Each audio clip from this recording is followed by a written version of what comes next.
Hello, my readers. Today I'm excited to tell you about this beautiful book I received in the mail. It's called A World Wonder. And I don't know if you can tell, you can kind of see it in the light, I think, but it's written in this beautiful gold font that is just glimmering in the light, and it's actually embossed. You can feel the letters raised up into it. It's beautiful. And it's a hardback book. It's got sparkling stars in the sky. And it's a story about big dreams, amazing adventures, and the little things that matter the most.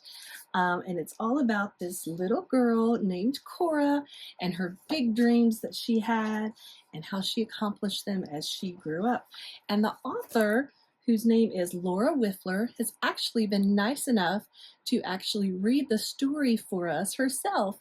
And so here's the video she made. I hope you enjoy it.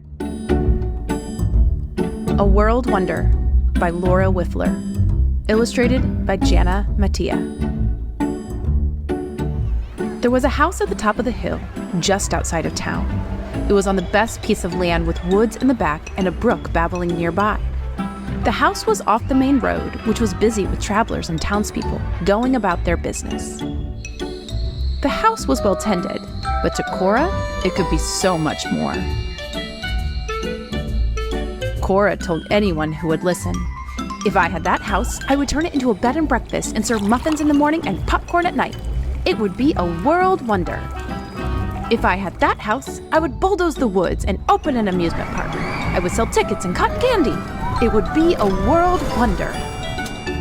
Cora grew up. She set out to design world wonders and become a world-famous architect. Cora designed a stadium where thousands of people could watch games.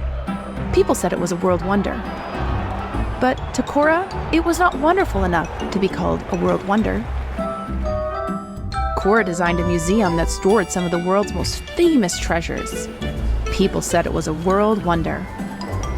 But to Cora, it was not wonderful enough to be called a world wonder.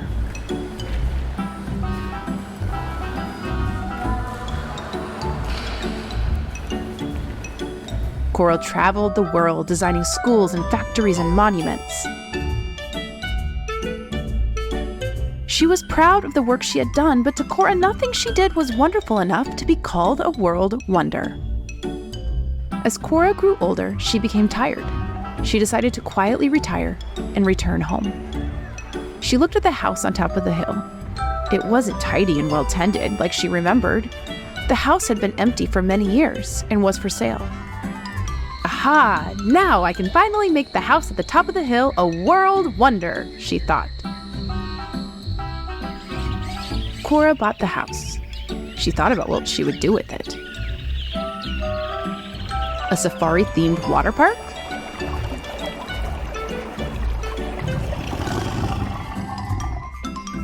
A castle?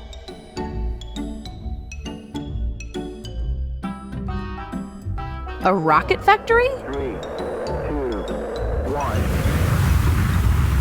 But she couldn't decide. This was her childhood dream after all. So while she thought, she fixed up the house.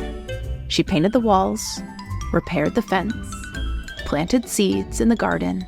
She even got chickens. One day, as Cora was walking in the woods, she came across a group of children. They were dragging dead logs and branches together, propping them against some trees. "What are you doing?" Cora asked. "We're building a fort. It's our secret hideout. It's gonna be the best ever. I'm working on the kitchen." Cora thought for a minute. It was quite small, not her typical project. "Can I help?" They worked together for a few weeks. When it was finished, the townspeople came to see it. Ooh. Ah. Oh, look, a tiny door. Look at that flag. There's a tunnel. Hello. There are stairs back here. When the people learned that Cora had helped the children, they asked her for help on their projects. So one by one, Cora worked with the townspeople.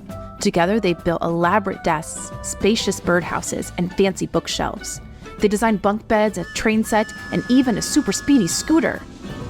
Somewhere along the way, Cora realized she had stopped dreaming about making the house at the top of the hill a world wonder. She looked around the house and thought of all the wonderful memories she had in it. It was small and tidy, but worn and well used. "I like it just the way it is," Cora whispered to herself. It surprised her, for she had never said that about anything before. One day, a reporter found her. He called her Cora, the world-famous architect, and he wanted to interview her. The reporter asked her all about the buildings and schools and factories and museums she had designed. At the end of the interview, he asked, "Which world wonder is the most wonderful of all?" "You know, it's nothing I could have built. Come, let me show you," she said. They're a world wonder.